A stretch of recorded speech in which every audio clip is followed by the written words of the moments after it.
ভারত থেকে শুরু হয়েছে দক্ষিণপন্থীদের যে জয়, সেটা আজকে ইউরোপিয়ান কান্ট্রিগুলোর মধ্যেও তার প্রতিফলন দেখা যাচ্ছে। এখানে মোদী সরকার, বিজেপি, দক্ষিণপন্থী বিজেপি এখানে জিত হলো। এখান থেকেই শুরু হলো নির্বাচন। তারপরে ইউরোপের ইউকের নির্বাচন হলো, অর্থাৎ ইংল্যান্ড যাকে বলি আমরা, গ্রেট ব্রিটেন, সেখানে নির্বাচন হলো। ঋষি সুনকের দল ছিল এতকাল, কিন্তু সেখানে 14 বছর পর লেবার পার্টি বিপুল বিপুল ভোটে আসছে। অর্থাৎ 450 সিটের মধ্যে 410টা সিট লেবার পার্টি পেয়ে গেছে।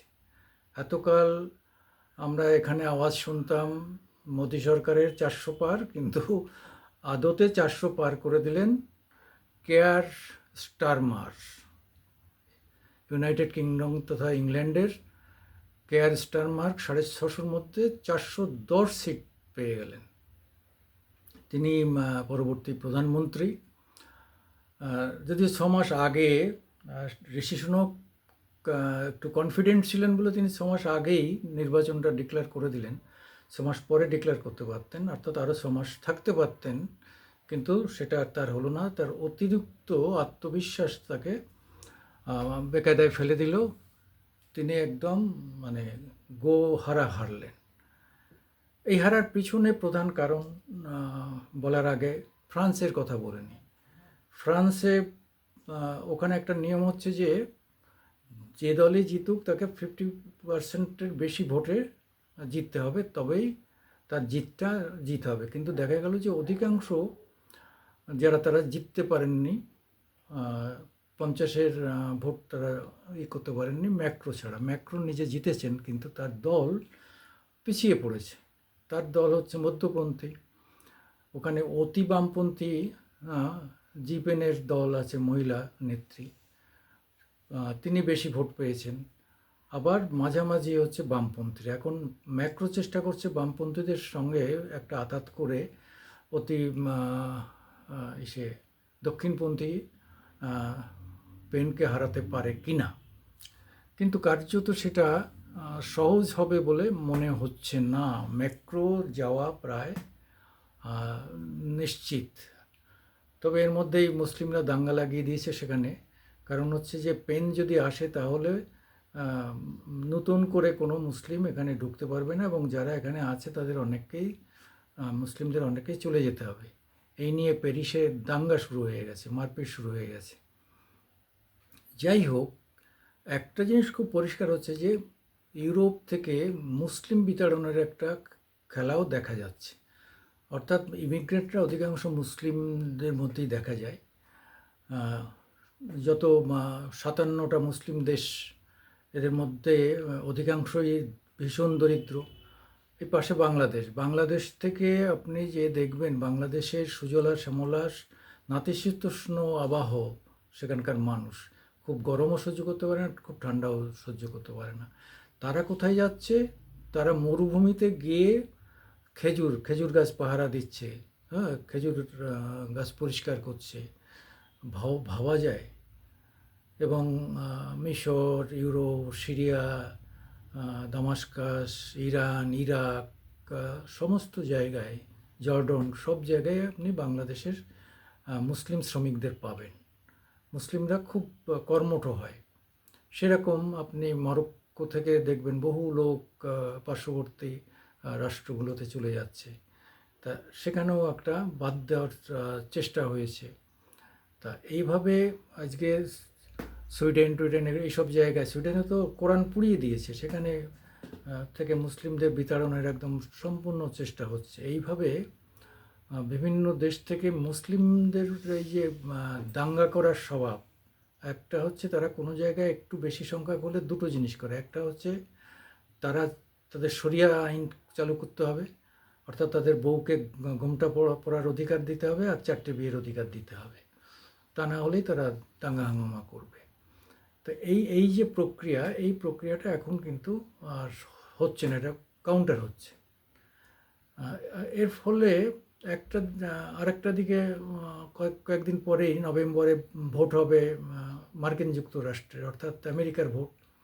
সেখানেও অতি দক্ষিণপন্থী কট্টর ভারত বিরোধী জো বাইডেন, তার পরাজয় ঘটবে। সেখানে আবার ভারতের বন্ধু আহ, আহ, সে আমাদের নাম ডোনাল্ড, আমরা যে হাউদি মোদি করেছিল ডোনাল্ড ট্রাম্প সেখানে ঘুরে আসছে। ডোনাল্ড ট্রাম্পের সঙ্গে মোদির যে কেমিস্ট্রি, সেটা সবার জানা। তাহলে ইংল্যান্ডের কেয়ার স্টারমার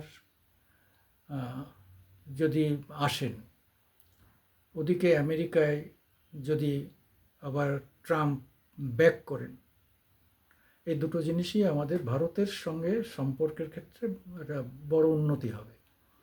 ভারত যে পঞ্চম অর্থনীতির দেশ হিসাবে নিজে উন্নত করেছে, তার এবার টার্গেট থার্ড পজিশনে যাওয়া।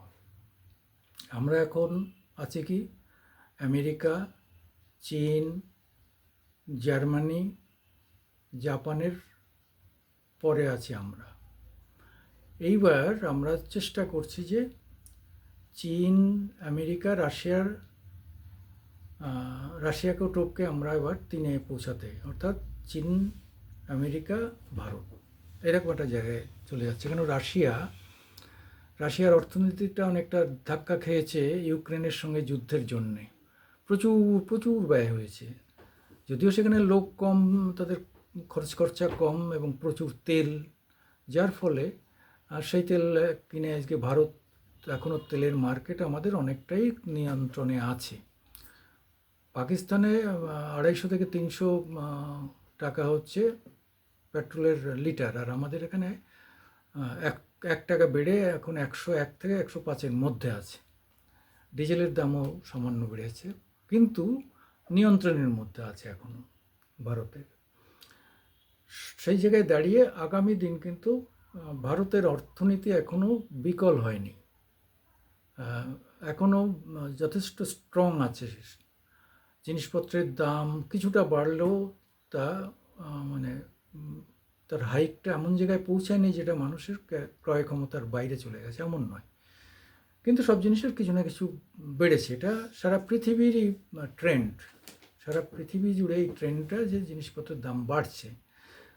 ডলারের ভ্যালু কমছে, ডলারের ভ্যালু না, ডলারের ভ্যালুর সঙ্গে আমাদের টাকার যে তফাৎ, সেই তফাৎটা যদি বাড়ে, অর্থাৎ ডলারের ভ্যালু বাড়ছে, আমাদের টাকার ভ্যালু কমছে, তাহলে অটোমেটিক্যালি সেখানে জিনিসের দামের ক্ষেত্রে একটা হাইক বাড়বে, অর্থাৎ মূল্যবৃদ্ধি যাকে বলে ইনফ্লেশন হচ্ছে।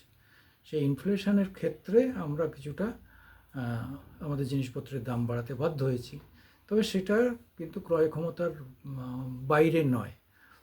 তবে গত বছর মানে আমেরিকায় এমন অবস্থা হয়ে গিয়েছিল আর্থিক দিক থেকে, তারা বলেছিল যে সকালের ব্রেকফাস্ট বন্ধ করে দাও, সকালের ব্রেকফাস্ট খেতে হবে না, এরকম জায়গায় গিয়েছিল। কিন্তু সেখান থেকে ব্রিটেন অনেকটাই রিকভার করেছে মিডল ইস্টের সঙ্গে তেলের কারবার করে। কিন্তু এখন তো মিডল ইস্টের সঙ্গে এদের যে চুক্তি ছিল, তেলের চুক্তি শেষ। ওপেকের সঙ্গে আর মার্কিনীদের চুক্তির যে সময়সীমা এবছরই শেষ হচ্ছে, এবং তারা নতুন চুক্তি করবে না। অর্থাৎ এবার তেল কিনতে গেলে সরাসরি তাদের কাছ থেকে তেল কিনতে হবে, ভায়া হয়ে আর কিছু হবে না। আগে তেল পাঠিয়ে দেওয়া, তারা পাঠিয়ে দিত, এখন আর পাঠিয়ে দেবে না। এখন তাদের কাছ থেকে আগে ডলার দাও, তাদের রেটে কিনতে হবে। এই সুযোগটা নিয়ে রাশিয়া মার্কেট ধরার চেষ্টা করছে। রাশিয়ার যে বিপুল তেল, যেমন হঠাৎ করে যখন এই যুদ্ধবাদে তেলের দাম খুব বেড়ে যায় এবং ইউরোপিয়ান কান্ট্রি রাশিয়ার উপর প্রতিবন্ধকতা সৃষ্টি করে, তাদের টাকা পয়সা সব আটকে রেখেছে, তখন আমেরিকা একটা চাপ দিয়েছিল যে তুমি রাশিয়ার থেকে তেল কিনতে পারবে না।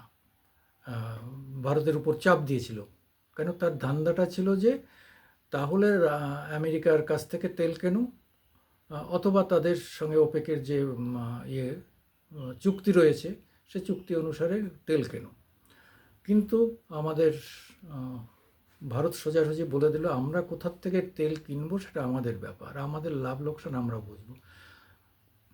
আমেরিকার মুখের উপর এই রকম কথা বলার দেশ খুব কমই আছে, যেটা ভারত পারে। এবং যথারীতি রাশিয়া খুব কম দামে আমাদের তেল দিল। আমরা কী করলাম, আমাদের রিফাইনারি আছে, সেই রিফাইন করে সেই তেল আবার ব্যাক করে আমরা অনেক দেশকে বিক্রি করে সেখান থেকেও একটা মুনাফা পেলাম। আজকে আমরা অস্ত্র তৈরি করে অস্ত্র বিক্রি করছি। ফিলিপাইন্স আমাদের কাছ থেকে ব্রাহ্মস মিসাইল অস্ত্র কিনছে। এই যে জায়গাটা তৈরি হয়েছে, অর্থাৎ আমরা এখন অস্ত্র বিক্রি করেই প্রচুর অর্থ আনতে পারবো। 1 লক্ষ মানে $1 ট্রিলিয়ন টার্গেট, 1 লক্ষ কোটি টাকা ইতিমধ্যে বিক্রি হয়ে গেছে। যেটা একচেটিয়া বাজার ছিল আমেরিকা এবং রাশিয়ার, অস্ত্রের বাজার এই দুজনার, রাশিয়া এবং চীন, এটা নিয়েছিল তাদের দ্বন্দ্ব। যে বেশি অস্ত্র তৈরি করতে পারবে সেই পৃথিবীটাকে কন্ট্রোল করবে, এই লড়াইটা চলছিল। সেই লড়াই থেকে এখন অনেকটা একটা ভারসাম্য এসছে। মাঝখানে ভারতও এখন তার নিজস্ব অস্ত্র, বিমান, মানে তেজস বিমান তৈরি করেছে, ব্রহ্মস মিসাইল তৈরি করেছে, অগ্নি মিসাইল তৈরি করেছে, যাদের গতি 8,500 কিলোমিটার দূরে গিয়ে যে আমরা লক্ষ্যবস্তুতে ফেলে আসতে পারবো। যদি কোনো সময় মিস হয়, যে টার্গেট মিস হচ্ছে, এখান থেকে তাকে কন্ট্রোল করার মতো আমাদের যে ম্যাগনেটিক পাওয়ার সেটা আছে। আবার অনেকগুলো আছে স্টিলথ, যেটা র্যাডারে ধরা পড়বে না, কোনো দেশের র্যাডারে ধরা পড়বে না, এত নিচ দিয়ে গিয়ে যে টার্গেটে আঘাত করে টার্গেট তছনছ করে দিয়ে ব্যাক করবে। তো এই জায়গায় এসে দাঁড়িয়েছে। যাই হোক, আজকে দক্ষিণপন্থীদের উন্নয়ন হচ্ছে, মানে দক্ষিণপন্থীদের বাড়বাড়ন্তর ফলে একটা অস্ত্র প্রতিযোগিতাও কিন্তু ইনডাইরেক্টলি পৃথিবীর সামনে এসে যাচ্ছে। আমরা চাইছি যুদ্ধ নয়, শান্তি চাই, কিন্তু যুদ্ধ এবং অশান্তি দুটোই সামনের দিকে আসছে। যাই হোক, আপনারা, আমি সুকুমার দেবনাথ, মামাটি মানুষ, আমার ইউটিউব নিয়ে আপনাদের সামনে আসি বিভিন্ন বিষয় নিয়ে। আপনারা আমাদের একটু লাইক দেবেন, শেয়ার করবেন, সাবস্ক্রাইব করবেন। ইতিমধ্যে যারা সাবস্ক্রাইব করেছেন তাদের ধন্যবাদ। নমস্কার।